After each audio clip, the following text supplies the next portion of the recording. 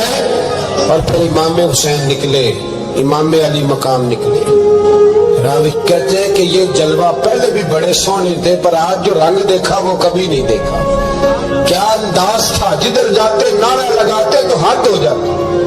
اتنے لوگ امام حسین نے کاٹے، اتنے کاٹے، پھر واپس پلٹ کے آئے اور کہنے لگے، زینب ذرا پردے کے پیچھے سے دیکھ تو صحیح میری بہن، ان بزدلوں کو جرأت ہی نہیں ہو رہی حسین کے مقابلے میں آنے، ایک دوسرے کو دھکا دیتے، تو جا تو جا۔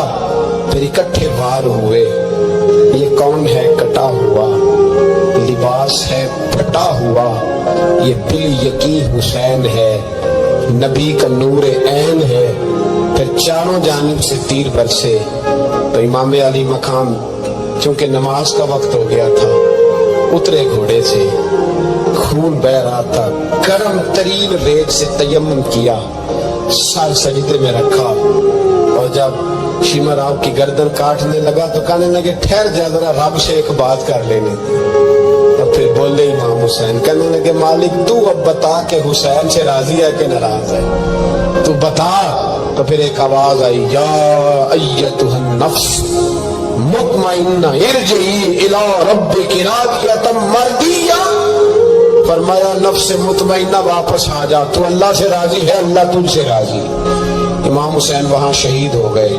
اب یہ قافلہ امام حسین کا سر کاٹ، ذرا دیکھنا غور کرنا، سر کاٹ کے نیزے پہ رکھا ہے، جسم کربلا میں پڑا ہے۔ عورتوں کو گھوڑوں پہ بٹھا کے لے جایا گیا یزید کے دربار میں۔ یزید پہلے عبید اللہ ابن زیاد نے بدتمیزی کی، پھر یزید نے کی۔ سعودی عرب کا ایک مولوی بول رہا تھا، سعودی عرب کا، ان سے بھی بڑا عشق ہے، جس نے تقریر سننی ہو میرے پاس ہے۔ ہمیں لوگ مشورے دیتے ہیں کہ جو یزید کو اچھا کرے اور حسین کو باغی کرے، اس کو ہم امام مان لیں۔ اس بے شرم بے حیا کو جو نبی پاک کے گھرانے کے بارے میں بکے، اسے امام؟ سعودی عرب میں مسجد نبی میں درس دینے والا جس نے تقریر سننی ہو میرے پاس ہے۔ وہ کہتا ہے یزید تو بڑا اچھا آدمی تھا، اس نے تو بڑی خدمت کی، تو میں نے اسے کہا رشتہ داری کر لا یزید کے ساتھ، قریب ہو جا۔ شرم نہیں آتی؟ آج بھی نبی پاک کا دل دکھاتے ہو، حیا نہیں آتی، خیال نہیں آتا؟ اور لوگ گھر میں بیٹھ کے باتیں کرتے ہیں، کہتے ہیں جی جو بیت اللہ میں ہو وہ بھی برا ہو سکتا ہے۔ بیت اللہ میں تو 360 بت بھی تھے، وہ اچھے تھے۔ مدینے میں تو 360 منافق بھی رہے، پوری سورہ منافقون نازل ہوئی، وہ اچھے تھے۔ عجیب تماشا بنا دیا لوگوں نے مذہب کا۔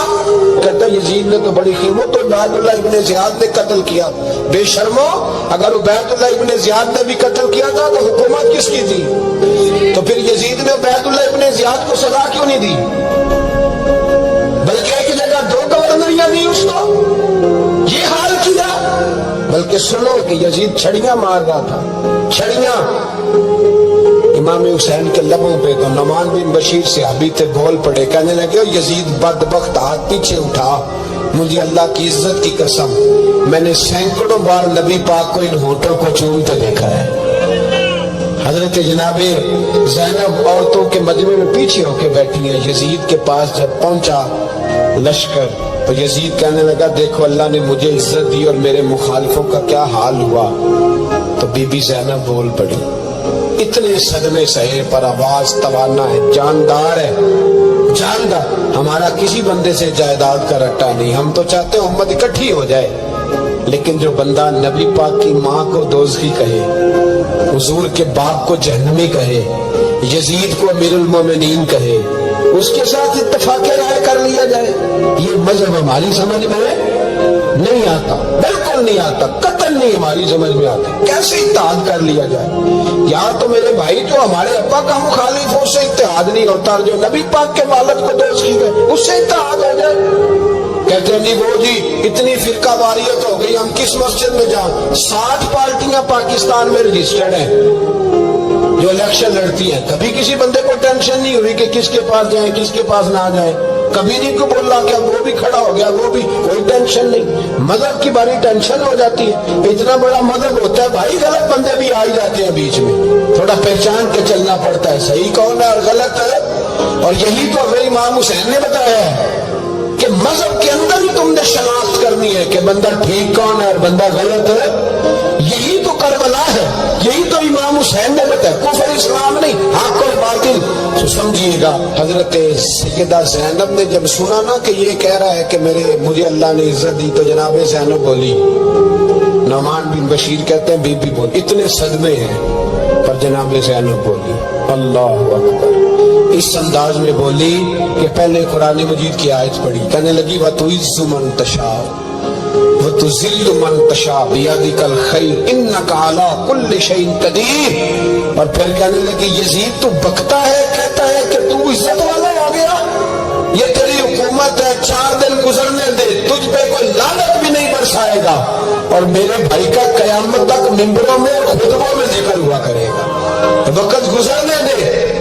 جب جناب بی بی زینب بول رہی تھی تو حضور کے ایک نبینہ صحابی پاس بیٹھے تھے، جناب نعمان بن بشیر کا ہاتھ ہلایا، ہلا کے کہنے لگے کیا علی آ گئے؟ تو علی کی آواز لگتی ہے، جبریل امی بول رہے ہوں جیسے، حکمت کی گوہر بول رہے ہوں جیسے، دربار دمشق میں بی بی زینب کا خطاب منبر پہ علی بول رہے ہوں جیسے۔ میرے بھائی بس کربلا والا قافلہ تو مدینے پہنچ گیا، 3 سال یزید نے حکومت کی، شرابیں عام ہو گئی، مکے پہ حملہ ہوا، خانہ کعبہ کا غلاف جلا، مدینے پہ اس نے حملہ کیا، 3 دن مسجد نبوی میں اس نے گھوڑے باندھے، مسجد نبوی میں صحابہ کو نکال کے اپنا اس نے امام مقرر کیا، لیکن پھر امت نے اسے قبول نہ کیا، پھر وہ رسوا ہوا اور آج تک وہ رسوا ہے۔ لیکن امام حسین کا نام کل بھی زندہ تھا اور آج بھی۔ درس یہ ہے، درس یہ ہے، پیغام یہ ہے، پیغام یہ ہے، یاد رکھو موت تیزی سے آ رہی ہے، ہمارے ساتھ والے دائیں بائیں والے سب چلے گئے، اسی طرح نمبر لگے گا، ایک دن اعلان ہوگا، ضمیر کے قیدی بن کے زندگی نہ گزارو، بالکل نہ گزارو، یہ تھوڑی سی زندگی ہے دنیا سجن المومن، حق بات کرو، حق پہ ڈٹنا سیکھو، دین سمجھو، خبردار رسول پاک صلی اللہ علیہ وسلم کے دین میں ظالم جابر فاسق فاجر کی کوئی گنجائش قطر نہیں ہے۔ اپنے آپ کو سمیٹو، اپنے آپ کو سنبھالو، دین میں اپنا کردار ادا کرنے کی کوشش کرو۔ دین طلب کرتا ہے ہم سے کہ ہم نے دین کو کیا دیا ہے۔ امام حسین نے سارا گھرانہ دین کے لیے دے دیا۔ ہمارا جو بچہ کسی کام کا نہیں رہتا اسے مدرسے داخل کراتے ہیں۔ ہم نے دین اتنا کمزور کر دیا ہے کہ عالم اگر شور نہ کرے، عالم اگر شور نہ کرے، زور نہ کرے، گھٹن والا ماحول ہو گیا، مذہب کی پوزیشن کمزور کر دی۔ اب جہاں تک اس بات کا تعلق ہے جی فرقے ہو گئے، تو میرے بھائی یہ کوئی اتنی خطرناک بات ہے، یہ کوئی اتنا مشکل معاملہ نہیں ہے، یہ تو امام حسین نے بتا دیا تھا کہ یزید کے طور پر ایک غلط فرقہ کھڑا ہو گیا ہے، لہذا اس کا مقابلہ کر دیں، اس میں کوئی بری بات ہے، لیکن ایک سبق ہے بزرگوں کا کہ اگر سچی بات بھی نہیں کر دی تو پھر اس منبر کا حق ادا نہیں ہوتا۔ جو سچ بولے وہ حسینی ہے، جو ظالم کے سامنے کھڑا ہو جائے وہ حسینی ہے، جو مسلط کوش ہو، جو کہ ٹائم نہیں، گراؤنڈ ریالٹی نہیں، حالات نہیں، طبیعت نہیں، موقع نہیں، تو ابھی امام حسین کے پیغام کو نہیں سمجھا، ان کا حصہ اور اہل بیت کا پیار بھی ایمان کا حصہ ہے۔ اسلام ماننے کا نام ہے، تسلیم کرنے کا نام اسلام ہے۔ عزیز دوستو، نبی پاک صلی اللہ تعالی علیہ وآلہ وسلم کے صحابہ نے ارادہ بنایا کہ ہم ہر مہینے نبی پاک کے اہل بیت کی خدمت کے لیے کچھ نذرانہ دیا کریں گے۔ نذرانہ لینا اور دینا سنت ہے، مطالبہ کرنا منع ہے۔ اس کا مطالبہ کرنا اور اس پر توجہ کرنا منع ہے۔ تو وہ پیسے لے کے صحابہ در رسول پہ حاضر ہوئے تو اللہ کریم نے قرآن پاک نازل کر دیا۔ فرمایا قل لا اسألکم علیہ اجرا الا المودۃ فی القربى، محبوب آپ ان سے فرما دیں کہ میں تبلیغ دین پر تم سے کوئی اجر نہیں مانگتا، ہاں اگر تم نے کچھ کرنا ہی ہے تو میرے اہل بیت سے پیار کرتے رہے۔ تھوڑی توجہ کریں میری بات پہ، اللہ آپ کو جزائے خیر دے۔ اب چونکہ میری ڈیوٹی لگی ہے اور آپ نے بھی سننا ہے تو کچھ ٹائم تو دیں نا، چلے اللہ آپ کو جزا دے، تھوڑا سا سنیں، اللہ آپ کو برکت عطا فرمائے۔ کوشش کروں گا کہ ایک ہی آنسو میں کہہ جاؤں گا میں دل، طوفان بیجا لانے سے بھی چشم فائدہ، دو اشک ہی کافی ہیں اگر اثر کرے تو۔ سبحان اللہ، ماشاءاللہ، الحمدللہ، صرف اللہ کی رضا کے لیے کہنا ہے، نہیں میرے لیے نہیں۔ اگر آپ مجھے خوش کرنے کے لیے سبحان اللہ کہیں گے تو آپ کو ثواب نہیں ہوگا۔ اللہ کی عبادت میں جب تک خالص رضا الہی کی نیت نہ ہو تب تک اس کا اجر نہیں ہوتا۔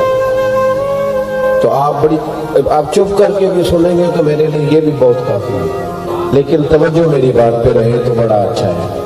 آپ حضرات غور کریں گے، اللہ کریم نے فرمایا کہ ان سے کہہ دو، اے محبوب فرما دیجئے کہ میں تم سے تبلیغ دین پر کوئی اجر نہیں مانگتا، الا المودۃ فی القربى، اگر کچھ کرنا ہے تو میرے قریبیوں سے پیار کرتے رہنا۔ اہل بیت حضور کے قریبی، خود نبی پاک سے صحابہ نے پوچھا حضور گھر کے اندر جو قریبی ہیں ان کا تو پتہ ہی ہے، تو محبوب اس کے علاوہ کوئی خاص لوگ بھی بتا دیے جائیں تو محبوب نے فرمایا علی، فاطمہ اور ان کی اولاد، یہ میرے قریبی ہیں، ان سے پیار کرنے کا حکم ہے، ان سے پیار کرنا چاہیے۔ ہمارے ہاں پتہ کیا ہوتا ہے، پیار نہیں ہوتا، بحث ہوتی ہے۔ ہمارا بحث کا دور ہے، یکم محرم سے 10 محرم تک بحث ہوتی رہتی ہے۔ فضول سا ایک آدمی ہے، اس کے سر پہ ٹوپی بھی نہیں، منہ پہ داڑھی بھی نہیں، اس نے کوئی فضول سی بات کر دی ہے، وہ کلپ کسی نے سن لیا ہے، وہ لے کے گھومتا پھر رہا ہے کہ جناب یہ دیکھیں یہ بندہ کیا کہہ رہا ہے، جواب دیں۔ تو میں نے کہا بندہ تو دیکھ لو، اب ہر ایک کا جواب دینا شروع کر دے بھئی، اب ہر ایک کا جواب تھوڑی، میری یہ نوجوان خاص توجہ کرے سوشل میڈیا استعمال کرنے والا، اب ہر ایک کا جواب دیا جائے گا، پہلے اس کا معیار دیکھا جائے گا۔ آپ بھی ہر ایک کی بات نہ سنا کریں، نبی پاک کا فرمان ہے، غور کریں میں کیا عرض کر رہا ہوں، سمجھانا چاہ رہا ہوں آپ کو، حضور کا فرمان ہے، نبی پاک نے فرمایا یہ میرا دین ہے، جب تم اس کا علم حاصل کرنا ہے تو تم نے دیکھ لینا ہے کہ تم کس سے علم حاصل کر رہے ہو۔ صرف کتاب کا اثر نہیں ہوتا، استاد کا بھی اثر ہوتا ہے، استاد کا بھی اثر ہوتا ہے۔ تو محبوب نے خود فرمایا کہ دیکھو تو صحیح بندہ کون ہے جو بات کر رہا ہے۔ پہلے یہ یاد رکھیں کہ بحث سے بچیں، الجھے نہیں۔ پہلے زمانے میں لوگ عمل کرتے تھے، کوئی بات ملتی تھی تو عمل کرتے، اب لوگ بحث کرتے ہیں، بحث کرتے ہیں۔